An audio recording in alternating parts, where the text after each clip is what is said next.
Ya, nah Rivi, dari data yang kita dapat nih, sejak 1 Mei operasi ini digelar kan sudah ada 3.000 kasus sebetulnya, sudah lebih dari 3.000. Itu se-Indonesia, Put? Iya, yang sudah dituntaskan lah begitu ya. Tapi kan pertanyaannya ini kalau semuanya ditangkap, terus penjara cukup nggak nih kira-kira buat... Saya harus mengatakan tidak sepakat dengan kata tuntas yang Anda pilih diksinya.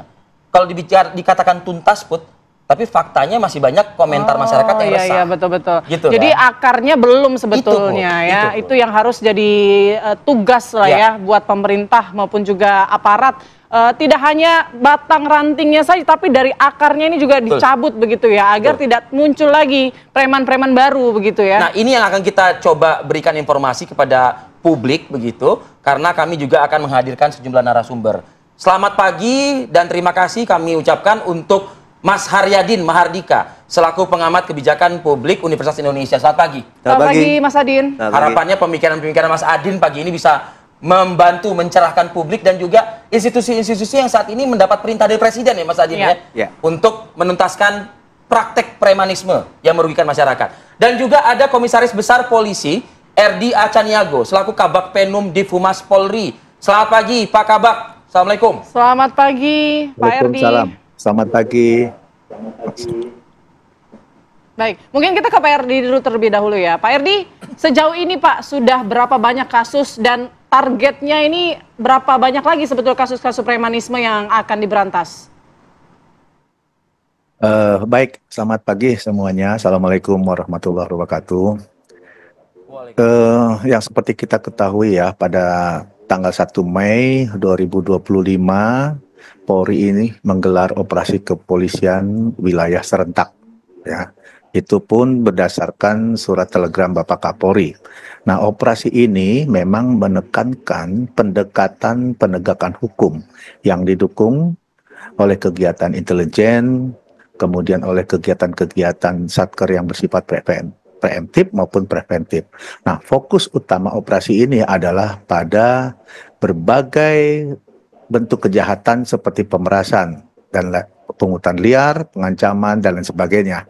Nah, di sini saya akan sampaikan bahwa saat dimulainya operasi kewilayahan 1 Mei 2025 ini, Polri sudah menyelesaikan 3.326 perkara.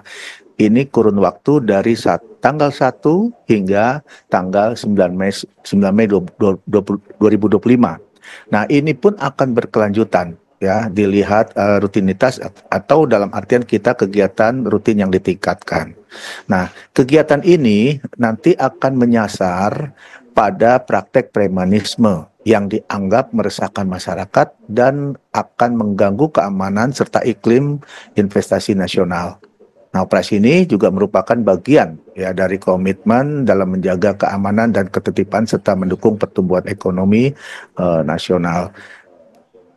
Pada prinsipnya ya kita akan melanjutkan ya secara terus-menerus operasi ini. Ya, memang kita lihat dari 9 hari pada dimulainya kegiatan itu kita sudah 3.326. Nah, tentunya semua wilayah tetap bekerja dengan kegiatan-kegiatan baik itu kegiatan preventif maupun represif. Demikian, Pak. Ya, Pak Kabak, metode apa Pak yang dilakukan oleh pihak kepolisian? Kalau tadi kan kami menangkap penegakan hukum. Artinya mereka ini ada yang kemudian dilekatkan status sebagai tersangka. Betul. Nah, bagi yang tidak tersangka ini apa Pak? Kami mendapat informasi dibina kabarnya. Pembinaan seperti apa yang dilakukan? Baik, Polri mengambil beberapa langkah-langkah strategis ya dalam mendukung kegiatan operasi ini. Ya, diantaranya yaitu pertama adalah melakukan penyelidikan, kemudian penegakan hukum terhadap oknum organisasi masyarakat yang terbukti melakukan tindak pidana. Kemudian kita pun juga melakukan gelar patroli, razia terhadap praktek pungli, lalu lokasi rawan aksi premanisme. Lalu kemudian langkah strategis selanjutnya adalah pengecekan legalitas ormas, berkoordinasi dengan para ahli dan pemangku kepentingan guna memberikan rekomendasi. Nah, dalam artian proses pembinaan ini kita pun juga sangat mengharapkan dukungan dari stakeholder terkait, ya, dari baik TNI, kemudian departemen-departemen dan kementerian lainnya, di mana kita harus bergandeng tangan, merapatkan barisan untuk melakukan kegiatan-kegiatan dalam hal atau dalam rangka menindak segala kegiatan premanisme. Nah, kalau misalnya seperti anak-anak, ya, seperti anak-anak yang melakukan kegiatan premanisme, tentunya pembinaan-pembinaan, ya, dilihat dari bagaimana mereka melakukan penindakan, melakukan kegiatan-kegiatan premanisme. Kalau memang ada hal yang menyangkut dan bisa kita lakukan pembinaan, tentunya stakeholder terkait, ya, ini akan melakukan berdasarkan dari rekomendasi kita, ya.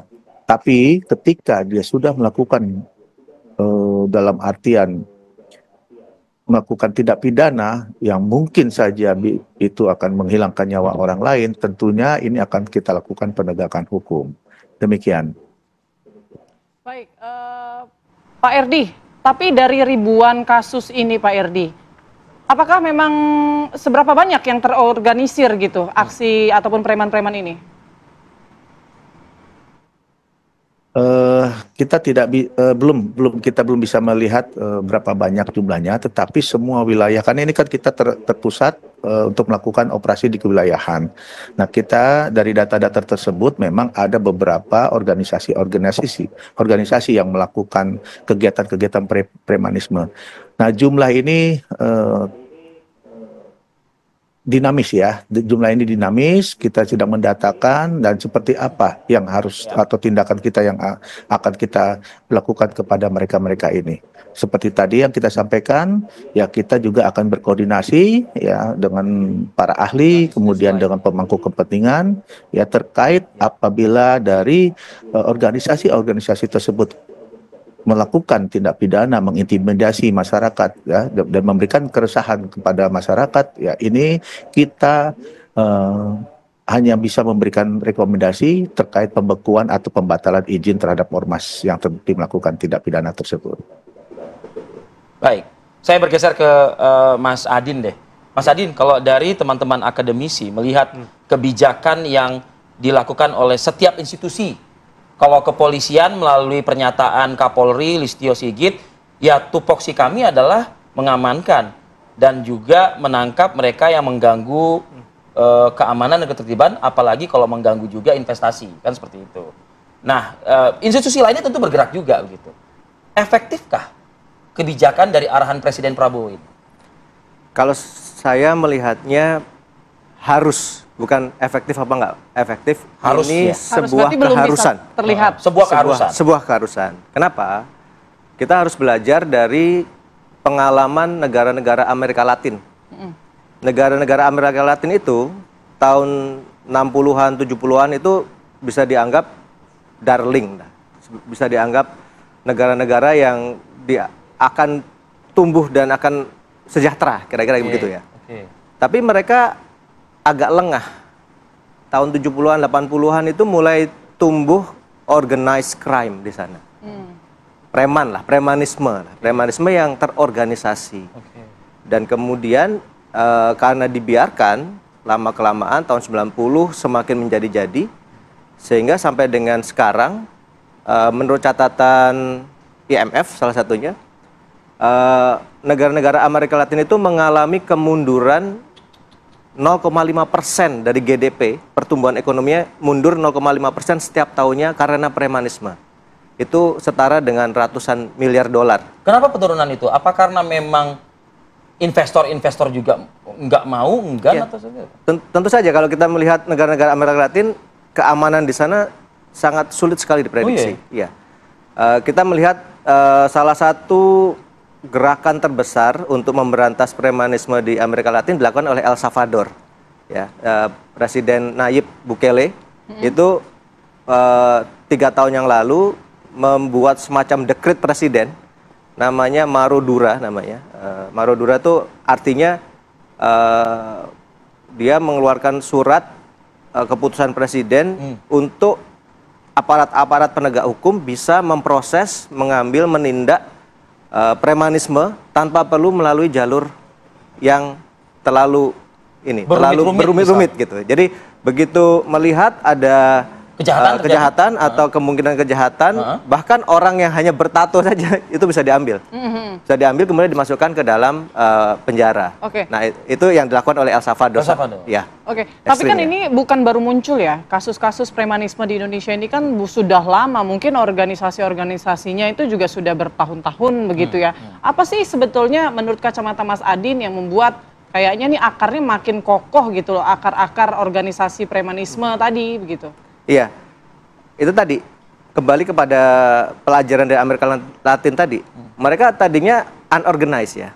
Tadinya mungkin kejahatan atau kelompok-kelompok yang kecil-kecil tidak terorganisasi. Kemudian lama-lama terorganisasi dan menemukan saluran bisnis yang luar biasa menguntungkan, yaitu narkoba, senjata, dan yang lain-lain ya. Kalau mungkin di Indonesia mungkin kita belum menemukan semasif itu, tapi kalau ini tidak diputus, yang unorganized ini yang mungkin masih di Indonesia masih unorganized ya, kemudian akan menjadi organized, akan menjadi sebuah kekuatan, punya uang, punya bisnis yang kuat, punya senjata dan sebagainya, ya, nanti pada akhirnya akan menuju ke sana, akan bisa mengimbangi kekuatan institusi-institusi negara. Nah, ini yang jangan-jangan di Amerika Latin itu dimanfaatkan juga oleh penguasa atau politik begitu, jangan-jangan. Dan itu terjadi. Kita tahu 2024 Haiti ada kudeta. Yang kudeta siapa? Yang kudeta adalah pemimpin geng. Jadi preman yang mengkudeta presidennya. Jadi itu bisa terjadi, gitu. Kira-kira begitu. Jadi kalau dalam kuasa politik atau penguasa begitu ya, itu akan lebih sulit diberantas. Ya, kalau bagi saya pilihan bagi Indonesia cuma satu. Ya, kalau sekarang harus menghentikan proses dari unorganized crime ini menjadi organized crime. Nah, caranya bagaimana? Jangan sampai dia menjadi terorganisir. Jangan sampai menjadi terorganisir dan jangan sampai dibiarkan gitu. Karena begini, mungkin kita juga masih melihat banyak juga organisasi atau ormas. Jadi di Indonesia ini mungkin agak nyaru kali ya, mungkin nyaru ya. Jadi kita bisa mengatakan ormas, ini bukan preman gitu, mungkin ormas, ideologinya mungkin kebangsaan, nasionalisme, mungkin agama segala macam. Tapi kita tidak pernah tahu ini nanti bisa berkembang seperti apa. Bagaimana perkembangannya 10 tahun lagi, bagaimana perkembangan 20 tahun lagi. Bagaimana kalau mereka disusupi. Kalau yang terjadi di Amerika Latin, banyak juga mereka disusupi oleh intelijen asing misalnya. Diberikan tadi misalnya bisnis narkoba, senjata.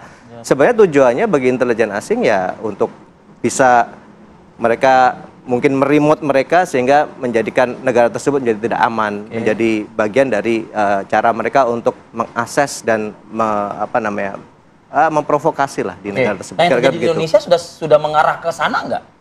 Sebenarnya belum, tapi mungkin saja bisa seperti itu kalau dibiarkan. Ya, kalau dibiarkan. Nah, pertanyaannya dengan menangkap saja mereka misalnya, lalu dibina, lalu juga harapannya sejumlah institusi pun juga melakukan hal yang sama, membina juga dan lain sebagainya. Efektif nggak itu? Saya merasa belum ada institusi yang punya strategi pembinaan yang tepat. Itu yang saya rasakan. Nah, ini yang harus bersama-sama kita pikirkan. Karena begini, tadi kalau saya secara dari sudut pandang seorang ekonom ya, melihat ya, mungkin saja mereka-mereka yang malak atau jadi tukang parkir, pungli segala macam itu menjadi bagian dari distribusi pendapatan gitu. Jadi pendekatan ekonomi ada rantainya. Ada rantai gitu. Jadi jadi mungkin tidak hanya dibina tapi pendekatan ekonomi menurut Anda perlu. Ya, itu sangat perlu sekali gitu. Jadi ya mereka mungkin lebih baik diformalkan, dibuat lebih formal. Misalnya gini, misalnya juru parkir ya daripada dia parkir liar dijadikan juru parkir gitu. Dan kemudian menyetor ke pemerintah daerah dan sebagainya.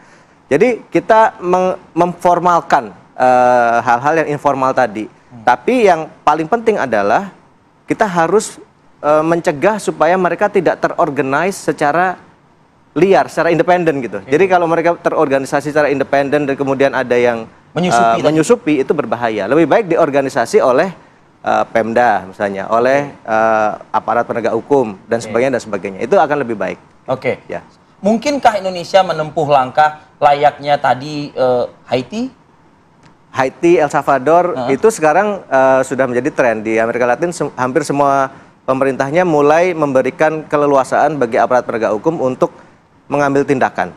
Kalau menurut saya di Indonesia bisa seperti itu untuk daerah-daerah tertentu ya. Mungkin apabila memang sudah dirasakan tingkat kejahatannya sangat tinggi, menurut saya mungkin saja bisa dibuat semacam aturan khusus bagi aparat penegak hukum untuk bisa melakukan tindakan-tindakan tanpa perlu melalui prosedur-prosedur. Apakah nanti akan berakses kepada HAM juga? Tentu saja itu menjadi pilihan ya. Itu menjadi pilihan pemerintahan Presiden Prabowo. Kita juga tahu bahwa Presiden Prabowo tentu saja akan berhati-hati untuk mengambil tindakan-tindakan seperti itu agar tidak bisa dipelintir lagi-lagi menjadi pelanggaran HAM. Tapi saya sudah meyakini bahwa aparat penegak hukum kita sudah jauh lebih dewasa. On the track, ya? Sudah jauh lebih dewasa dibanding 10 tahun lalu, 20 tahun lalu. Oke. Ada suara-suara Pak Kabak Penum untuk bagi Anda mungkin institusi Polri, apalagi Pak Listio selaku Kapolri juga sudah mengarahkan ya untuk urusan menjaga keamanan, menertibkan di lapangan, itu adalah domainnya kami. Nah, ini sudah ada nih suara-suara untuk mendukung polisi melakukan tindakan yang lebih tegas. Tadi kan sekalian preemptif, ada juga persuasif seperti itu. Usai jeda, Pak Erdi, kita akan minta tanggapan Pak Erdi, kami akan kembali saat lagi.